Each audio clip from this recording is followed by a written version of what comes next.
Sometimes I'm reminded that one of the reasons, the big reason we do this is, well, we have two reasons that we do this. One is that we use it as an opportunity to check in where Yonko main stuff is, and then we sit down and we do like business work to go, okay, this person is here. I need to send this to you.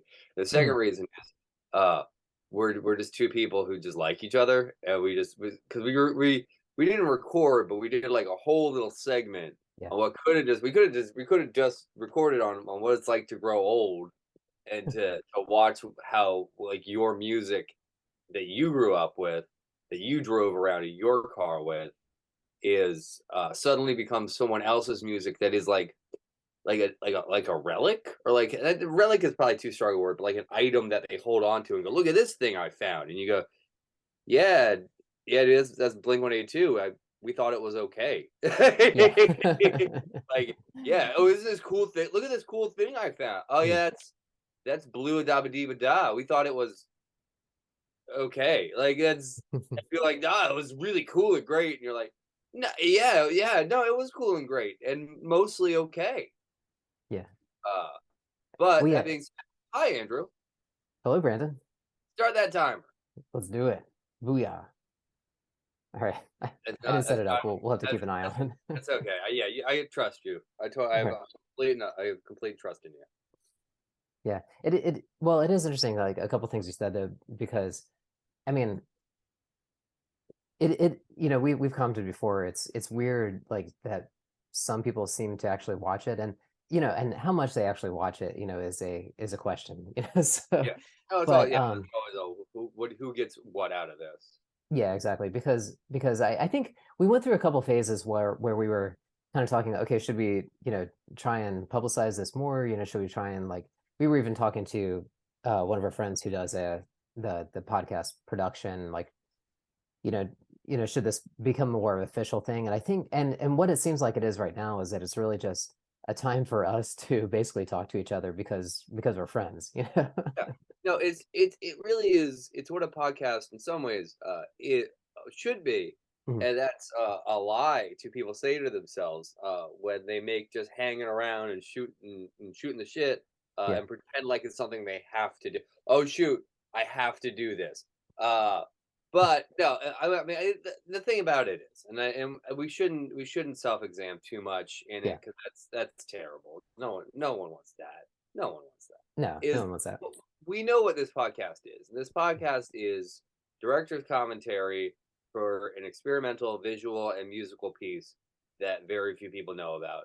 And oh my Yeah. God, who would watch that? And that's what it is. It's it's Exactly. it's special features on something that people we know and that we hang out with don't even know exists. And if they did, they still might not watch. Like that's what it is. I'm not mad about it, No, but I'm no, and Frank, it's just like, just like everything else with Yonko LLC, there's sort of a freedom to that.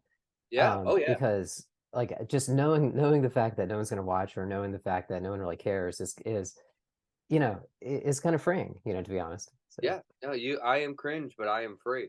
Uh, yeah. so I wanted to talk about. There's actually something that I wanted to talk about recently. Mhm. I wanted to talk about that happened to me recently, and I think it's an important thing. And it's when doing art as a job. It's not just funsies, but it's a job, Mhm. and it's the ability when doing art as a job. It's the ability to turn off your brain and to go, this is stupid. I'm not feeling this. I don't care, but still have to because like you have to put out on those days too. When you feel hot and you feel like the coolest kid in town, those are great days to perform.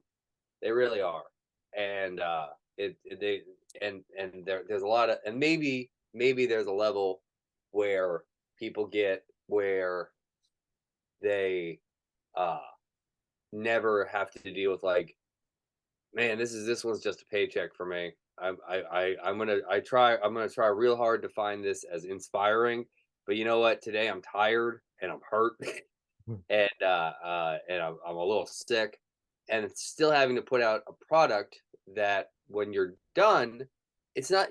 There's a difference between like I'm gonna put out a product I'm proud of, which is great, and I love that for you.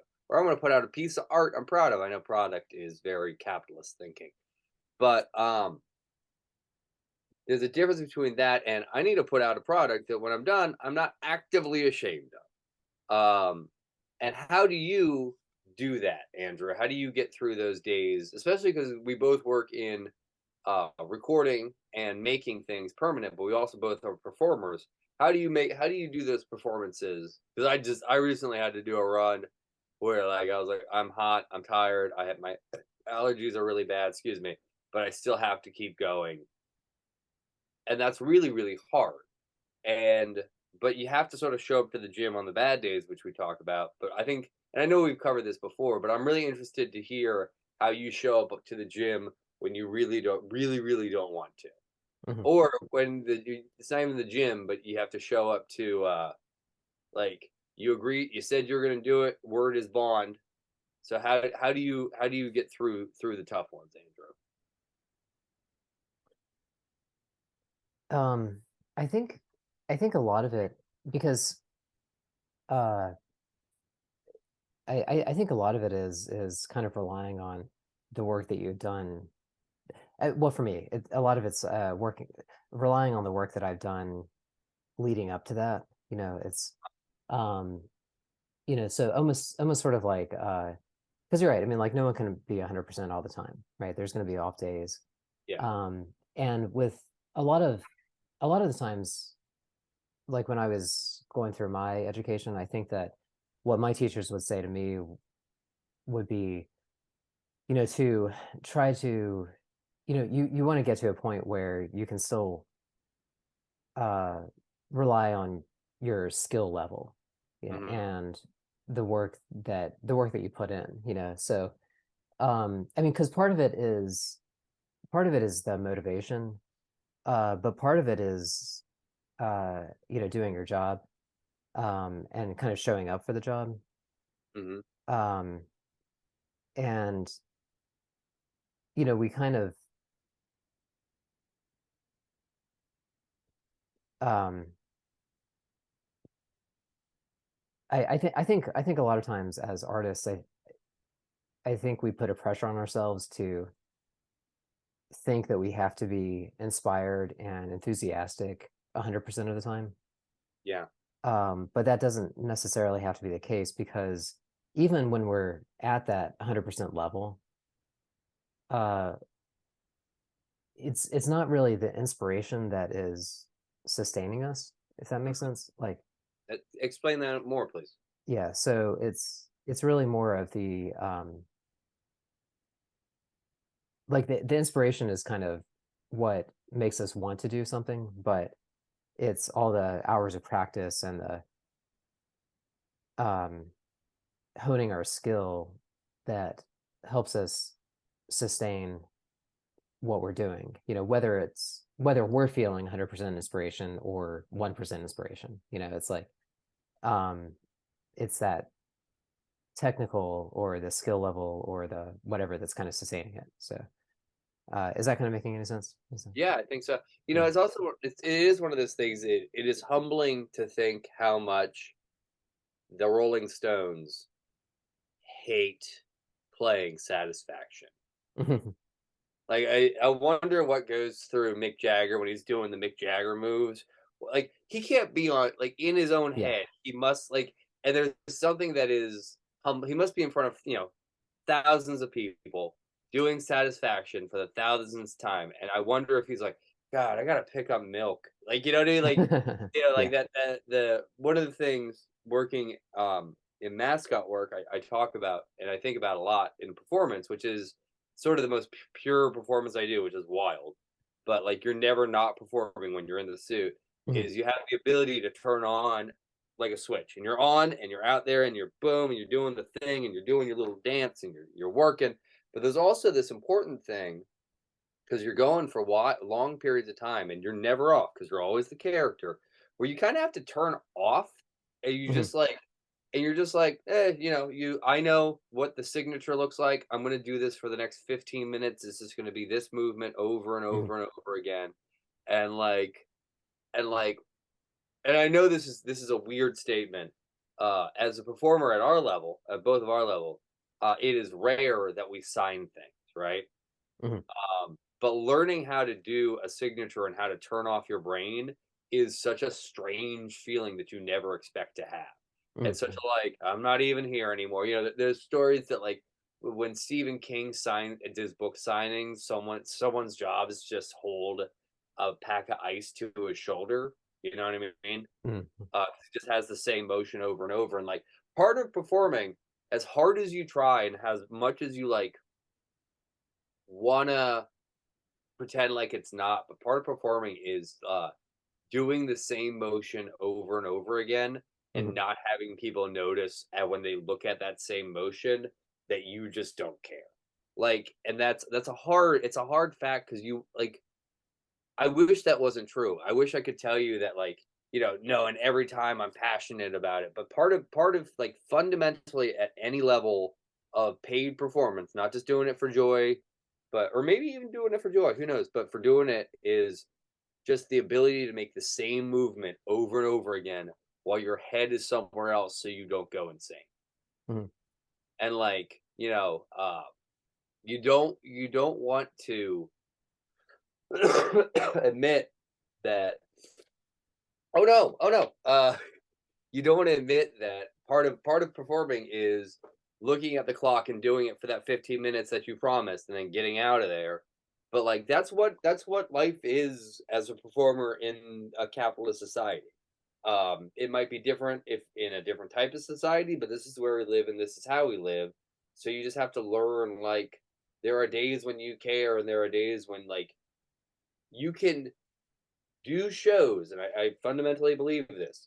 You can do shows where the only thing in your head is, I have to get to the end of this show. That's like that is a you have to give yourself the emotional leniency, especially like I feel like perhaps when you're starting, you should stay passionate and all that other good stuff. But I think you have to give yourself the emotional leniency that there are going to be shows that you look at the audience and go, I'm gonna do the thing that you pay. I'm gonna lean entirely into my skill set. I'm gonna do the motions that I know, and I'm gonna think about what I'm gonna do when I get backstage.